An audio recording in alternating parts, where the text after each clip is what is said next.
Yeah, it was like half and half. It was half and half, just random sunglasses. Like she had like some sunglasses that look like the ones that you take on that boat with the big fan on the back. That's what you need those sunglasses for. What? Like you know those swamp boats.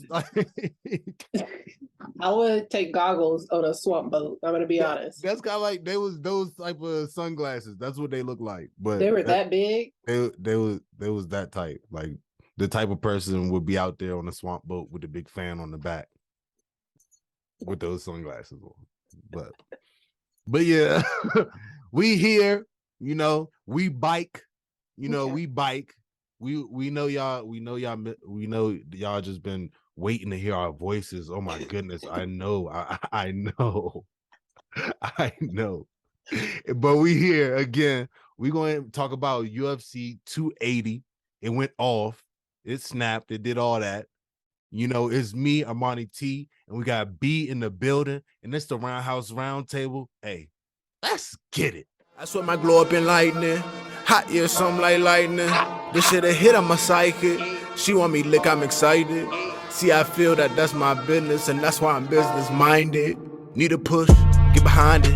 It's science, apply it. Worst come to worst, you tried it. Get it bad, get inspired. Shoot your shot, just the effort. I admire. Get high, it ain't looking for friends at this point. Oh my God, my circle is smaller than the point. I'd rather sit in voice than hearing the fake on their voice. We already have. All right. What's up, B? What's up? Overall, what's your overall? My feelings hurt, you know. My feelings been hurt all weekend, but I'm trying to get over it. You know, we're gonna bounce back. It's a process. It's really a process. It's a process. It's like because you waiting for those few days afterwards to see if they're gonna say some wild shit like they're gonna retire or they're gonna go down the weight or something. He didn't. He apologized to his fans. He said he gonna come back stronger. So I'm there with him.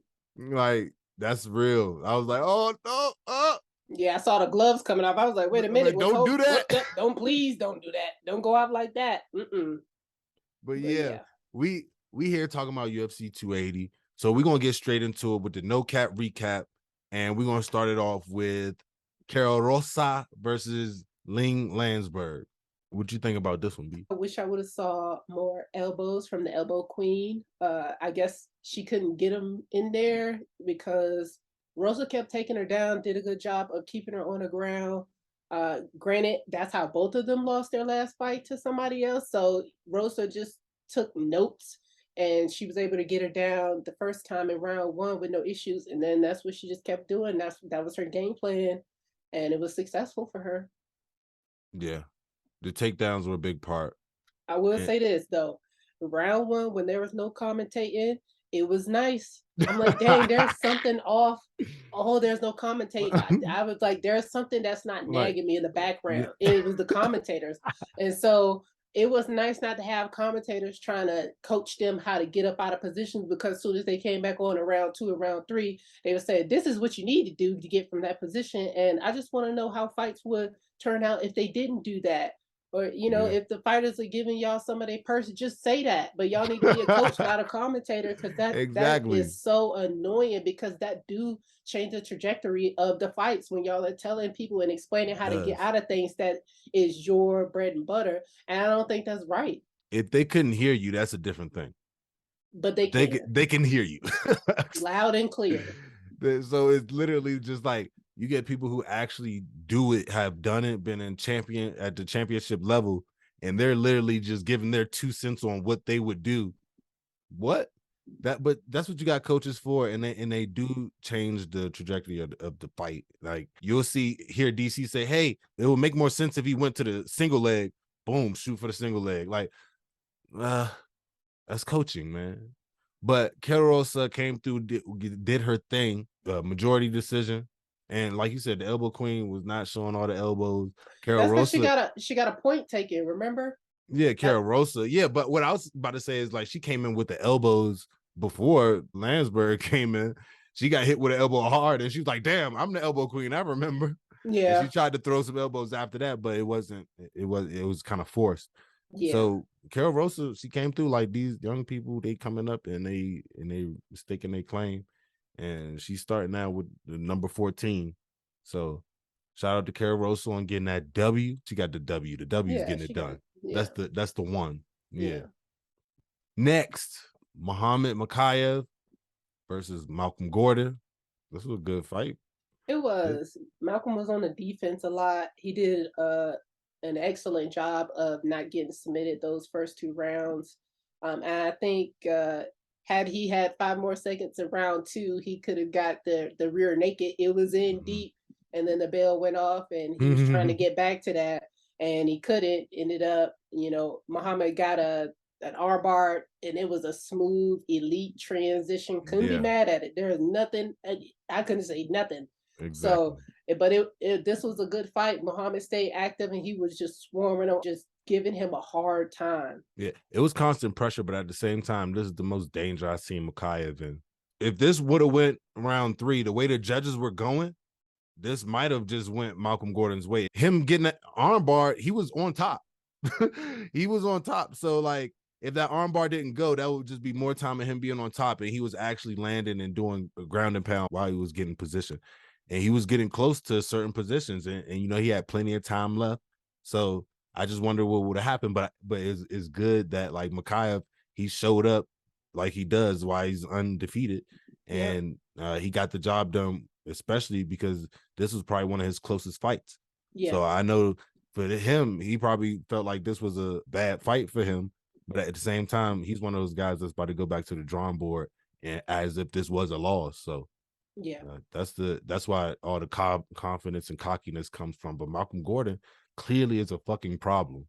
Yeah, agreed. So that's what I see from this. Like, I see it's gonna be hard for other people to get past him, other flyweights to get past him. Flyweights start to look like bantamweight. Yep. If I'm the first one to say it, flyweight is starting to look a little bit like bantamweight, and bantamweight is starting to level out right now. Because we seeing Peter Yan, not the Peter Yan that we thought Peter Yan was Peter Yan. We'll get but we're going to get there. We're going to get there. We're going to get there. This average fight, I don't know what his coaches was telling him, but it's Arman against AJ Dobson. And to me, it was like his coaches told him, as long as you take him down and you defend it and not get hit or look like you've been hit, you'll do a good job. But if this fight was based off damage, AJ Dobson would have had it, hands down. He looked like he didn't even fight after this fight was done, but he was also on a defensive line. He didn't have a lot of activity. He did a good job of rolling his shoulders and doing everything right except being active. And if this was anything compared to the Sean O'Malley fight, which I think went off damage, which would make the most sense, AJ Dobson would have won. But see, now it's not, there's no consistency here. And it's just, it makes it hard, and I think you have to just make it over obvious that you were the better fighter in those situations. Yeah, and I feel like that's kind of what Petrosian did. He just put more out there. So whether he was touching shoulders and touching air or slapping hands, slapping his or AJ Dobson slapping his gloves, which was a lot of that, and catching his kicks, which was a lot of that. Yeah, I don't know. Like, I think that if they actually would have counted those punches, and I think some of them actually get counted sometimes. He may have hit him on the shoulder or touched his shoulder or something like that, and it wasn't something that affected him. They still counted as a body shot. Like, so I think that it's just the fact that he did put more out there, like you say, making it obvious. Like, but at the same time, it was if he was in a 5-round fight, I'm sure that would have been a good way to go for AJ Dobson. Like, he was fighting like he's in a championship 5-round fight, but at the same time, and he was the champion, and he don't got to put much out there, but he got to put it out there until it is that time. Because it's not that time right now. So the defense looked great, wonderful. Arman Petrosian was just more so kind of just trying to walk through shit and just kind of get it done, and that's what happened. He got it done.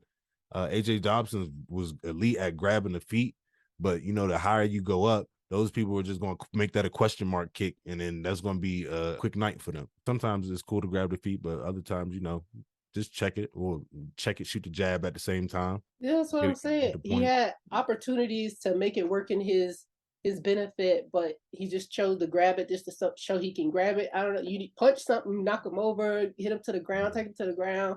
There's like limitless options. So I wanted more out of AJ Dobson. It was very frustrating watching that fight.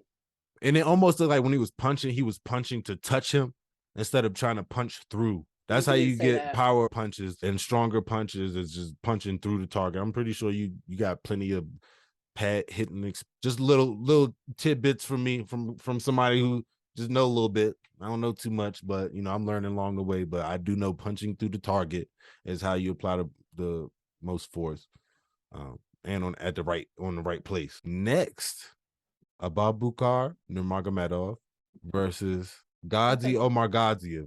Nurmagomedov came through with the W, and this was unanimous. He just, you know, stayed dominant with the wrestling. The wrestling just carried him through. You know, this was one of those ones, and it was almost like Ghazi was giving him some issues on the feet. The takedowns definitely played a good part. Nurmagomedov, he might be fighting Chimaev soon. Seemed like he was one of the ones in the crowd, you know, with the scuffle with Cosmot. Cosmot want all the smoke from everybody. Yeah, but it'd be random people, and I wouldn't expect it to be from one of the Nurmagomedovs. I didn't think it was like that. He trying to get back. He trying to get up there. He trying to get that get back. Yep. The boxing looked sharp, but Ghazi's boxing did look a little bit sharper. And Nurmagomedov, once again, wrestling saved the day. And got the W. It's like people don't be want to fight him, so it's just like we'll see what happens next with him. It looked like Cosmot was supposed to fight Kobe Covington. I saw on UFC, and to me that'll be a good fight because you're gonna have to take a different approach to that. But we'll talk about it. Hey, with that one, it was a good grappling match. You know, I guess do what works for you, and you know, go to what's been working for you when you need it. So Volkan Ozdemir versus Nikita Krylov, and Nikita Krylov took the worst shots I've seen a human take, you know, and he still did his thing. This was surprising, and I was surprised by Nikita Krylov's ground game as well. He was just being a constant threat, and he ended up pulling off with a W just based off of Volkan's withering towards the end of the fight, and Nikita Krylov was just still building. Cardio saved the day for him. Nikita Krylov got the W, number 10. So it's just like, I don't know, light heavyweight. He looking good, and then light heavyweight. Next, Makhmud Muradov versus Siao Brolo. This was another unanimous decision. It was a lot of unanimous decisions. It was a lot of decisions in general. So it was just like, that just means it was hard fought fights. It means it was people who are somewhat similar in style, and sometimes it was some chances that didn't want to be taken, and it was some chances that was taken, but motherfuckers just not gonna go out like that. Like these people like could take a punch clearly because they were not going out. Submissions were not just happening so easily, and it was a rough time for a lot of people. You know, they had to go all 3 rounds. And I'm sure that's hell. Barlalo, he was out there just throwing up submissions left and right. So it was just like a constant threat that you had to be aware of. Even if you thought you was out of it, he was throwing up another submission behind that. But there were some times where he was playing more jiu-jitsu than MMA and took some heavy shots to the face that I think could have been avoided because he got tunnel vision. Yeah, I think that's easy to happen, but I think that like he was able to get up to the feet whenever he was like, all right, now it's time to get up to the feet. You can see like the technique was there so much where it was just like, all right, it's time to get up. He got up. It was like, all right, it's time to try to throw submissions up. And then that's when, like you said, getting all in that tunnel vision and you trying to pull an arm bar, your face wide open, like, oh, I forgot, my bad. Yeah. My bad. We could punch in here. I forgot. Makhmud, he did his job, making sure that his wrestling was holding up as much as it could. It's just the stand-up game that's where he didn't have any love right there, because Rolo definitely sharper on the hands, surprisingly, and he was touching. So it's like he was being very coachable. You know, he was listening to his coaches, especially from what we were able to hear on the side. Speaking of listening to their coaches, Bilal Muhammad defeats Sean Brady. Next. Didn't see that coming. And you know what was funny? Extra funny about this? Sean Brady was like, knock who out? You haven't knocked anybody out. And then look what happened. Bilal Muhammad had like 3, maybe 2 more hits because he was getting hit in the face consistently and his face was starting to swell. And then, but once Sean Brady's nose started bleeding, apparently he's been having issues with his nose already. It was just like he just kept touching, being consistent. And Bilal was on a mission. He was called out by somebody who's ranked lower than him. So I believe he wholeheartedly had a chip on his shoulder about this one. Sean Brady being undefeated and being called out, he definitely had to put a stamp on it, and he did. He also went and got additional training from Khabib and took his camp for a little bit. And look what happened. So look what happened when you invest in yourself. That's all I'm gonna say. Yep. Yeah. This was surprising. I think they stopped a little early. You know, no, he got hit for like 40 seconds without returning anything. It was fair. I don't know. I thought he was still being active. He was moving his feet. Bilal was backing up just long enough for him to not throw anything at that time and then go back in and then back up. So Bilal did his thing. He jumped in there at that moment where he needed to or where he found out he was supposed to, and he got the job done. I didn't think it was going to happen for sure. Like, me either. But when I saw him working with Khabib, I was like, "Fuck, he gonna wrestle more." So he did that's not why I was wrestle. just like, that's why I was just like, damn, just the idea of that, like, just the idea of that. But at the same time, Sean Brady wasn't acting like he was worried about it, the wrestling. Like, I didn't see him being worried, but no, he was initiating takedowns. Bilal was not allowing that to happen.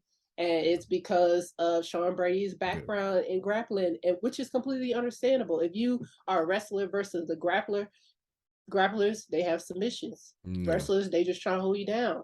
Unless you allow those submissions to come into your wrestling, which is what a lot of people are not doing. I don't understand why. You already down there, you holding them down. You might as well try to submit somebody. Yeah, but that's the sport. Yeah. But shout out to Bilal Muhammad getting a W, actually getting it done. Got it done. You know what I'm saying? This is a huge W for you. You Yes, did everything you needed to do to make sure your camp was right. You did everything you needed to do to make sure that like your mental and like everything was right. So you did your part to make sure you get this W. So yeah, shout out to you on getting a W.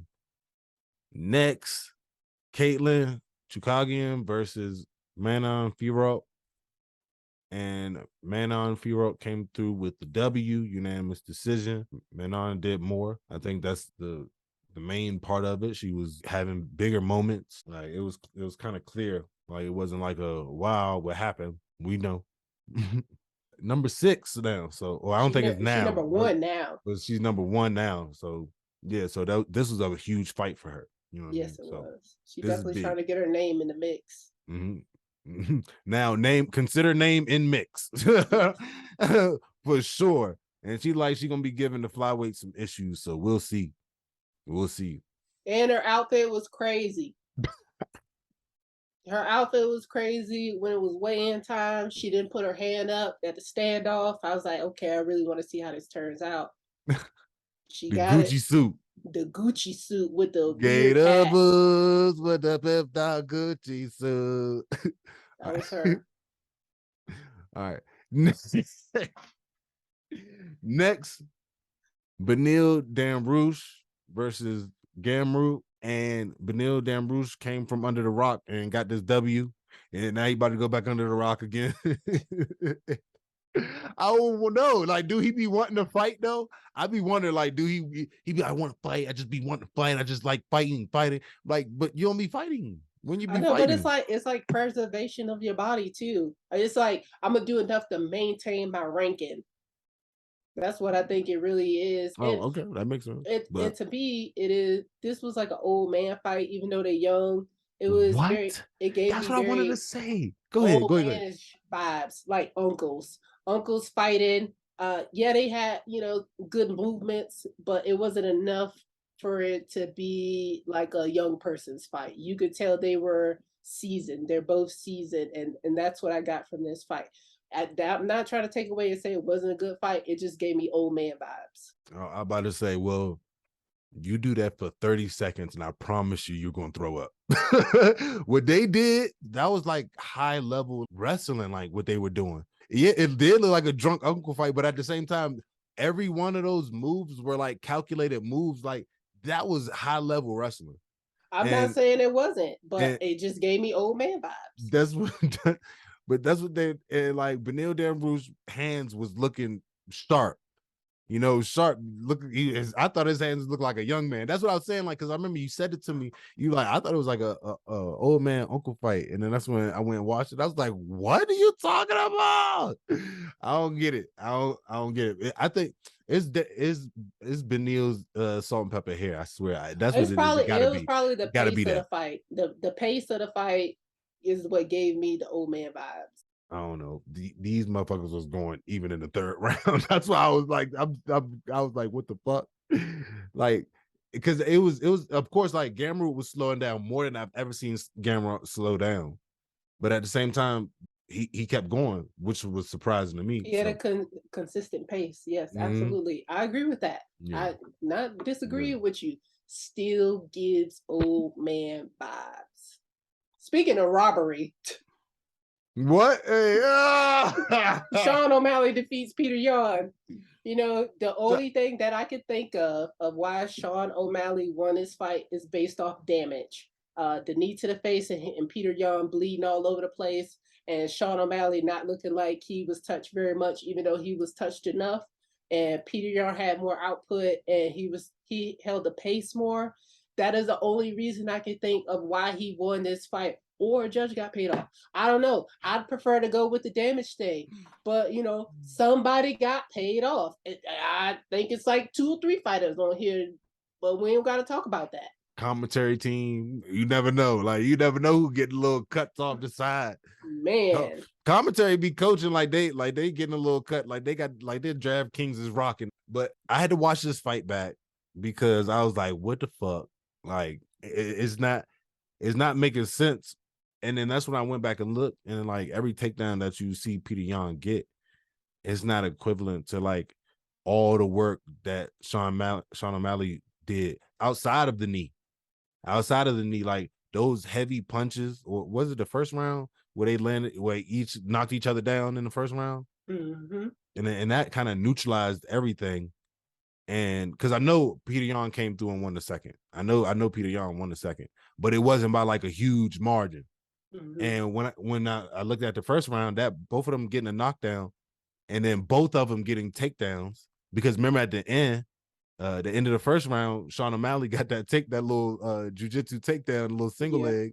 Mm-hmm. And that when Peter Yan took Sean O'Malley down, he probably threw like 2 body shots while they was on the ground, and then they got up. Clearly, Sean O'Malley won that because when they were standing up, he was having more moments when they were standing. That's what you got narrowed down to now, just to standing up, because it's just like he was having bigger moments. He was causing more damage while they were standing up with the first round. So Sean O'Malley got the first round, and Peter Yan got the second round by close margin, still close. So at the third round, I think I was like, okay, Sean O'Malley definitely pulled it out with the hands, because like every takedown, it's like they're not looking at a takedown. A takedown is probably like a punch.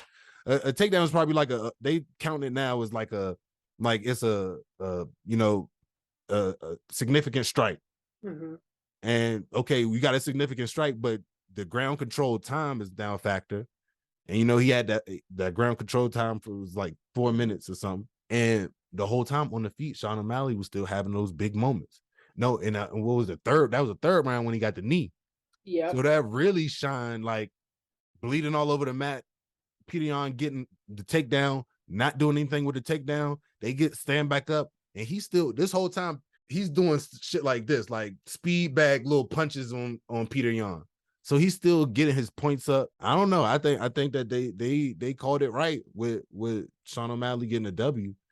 Like it was just the big moments that Peter Yan was supposed to have, those wild kicks and Superman punches and all that stuff, like made it look like he was doing more. But the takedowns were just like they count them as significant strikes, especially if you're not doing any ground and pound. There was no ground and pound. There was none. Moral of the story: have a huge following and get some clout behind you, Yeah. and everything will be maximized when you do some stuff. Exactly. That's the moral of the story. And then a lot of fighters are trying to get their following up because they notice that is making a difference on shots they can call for themselves. That's what I have noticed. So, and Sean O'Malley has a huge following, so get your followers up. It sucks if you're not a social media person, but it seems like that's the avenue you have to go if you want things to happen faster for you.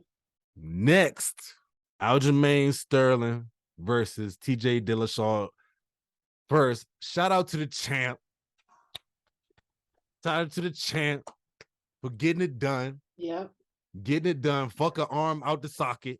Yeah, because rule number 1, you don't post when you're on your way down. You break fall. He fucked that up for himself. It popped out immediately, him trying to post. Like, nobody's new to this. You brag about your wrestling pedigree. That is something that they teach. And if you've been having these issues, then you should know most definitely not to do it because your shoulder can't hold the weight that's coming down on it. So you knew about this injury prior to this fight, and they're talking about that's going to be the story. Fuck that. You got your W. A W is a W. He knew he had this injury, and he was selfish not to take himself out of it. So what happened, and it needed to happen. I just wish Aljamain Sterling would have got it done in round 1 and just took full advantage of it. Yep. But either way, it happened in round 2. He still got the TKO, but I would love to see this done in round 1. Like, yeah. Like, what? As soon as his arm popped out the socket, he was ready to explain himself. And then it's crazy, like a motherfucker talking about like, oh yeah, I'm gonna show him the quit. I'm gonna show him the quit that he has. I'm gonna show him the quit. Like, what? Like, Aljamain didn't even know what was happening. You was quitting all by yourself. And then his corner was yelling no mercy because they felt like Aljamain was trying to, have mercy for him. But like, fuck that. You talk all that shit. We in here, we going to war, and that's the only thing I wanted more from Aljamain is just to take his head off in the first round. Yep, and he did his thing. He did exactly what he was supposed to do. But the wild part about it was, if the wrestling was really like that, then the leg would not be in the air in the first place. You would have not been able to get your leg. If that's the whole point. That is the main point. That would have been how the fight would have been going on. Like, the fight would have been like that for the rest of the time that y'all would have been going. You would have been on the ground fighting to get up, arm hurt or not. And I think that, like, it's so wild. First, they try to boss up how he came back. He was a man about what he did. How you a man about taking steroids in a fight? Like, how? That's like bringing a knife. You made that choice. That's like saying, like, yeah, I'm gonna be honest. I brought a knife. Like, what the fuck? What the fuck? And then Dana White, like, he was honest. He was a man about him bringing a knife to come stab. The thing about it is, like, that no parts about that was manly. None. So it's just like, stop trying to elevate this man. Now you got to understand, he came back to get the title shot. All right, okay. Now what's next? He not running that shit back.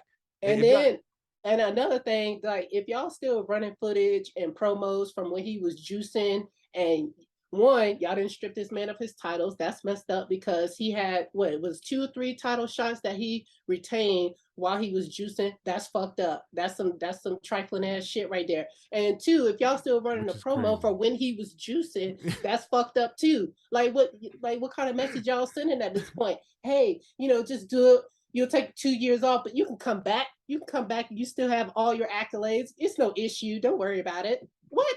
That's dumb. Yeah. Every time they show in the promo when he like, oh, I'm like, damn, look at that. Look at the juice just flowing. Juice is flowing. He on a high. And at the same time, every time he won on that shit, like his face, like, you could see how excited he really was. There was no excitement. There was shame. You know what I'm saying? The straight face and just like, yeah. There's shame on his face. This man was doing this because of emotional reasons, like personal, people. There's only one reason why people do that. You're already on top. You're already good. You're already good at what you do. D1 wrestler, all that. Like, you got to one up on all these guys, and you want to add to that. Come on. Let's get it together. But shout out to the champ. We ain't going to dwell on all that. Yeah. He got the W. And the thing, and the way it happened, it was happening the way it was supposed to happen. Yeah, fuck that. Fuck that. The way it Talk was about supposed that. to That's happen. the story. Yep, His shoulder yep. was broke. He didn't take himself out of the mix, Yep, so that's his yep. damn problem. He said he didn't want to wait another year for a title shot. All right, you didn't. Yeah, Bet. that's See you selfish later. as hell. Yeah. All right, see you later. All right. Don't worry about it. You Like- won't be back for a while. It's like, some people just got personality things that just like they shine through over and over again.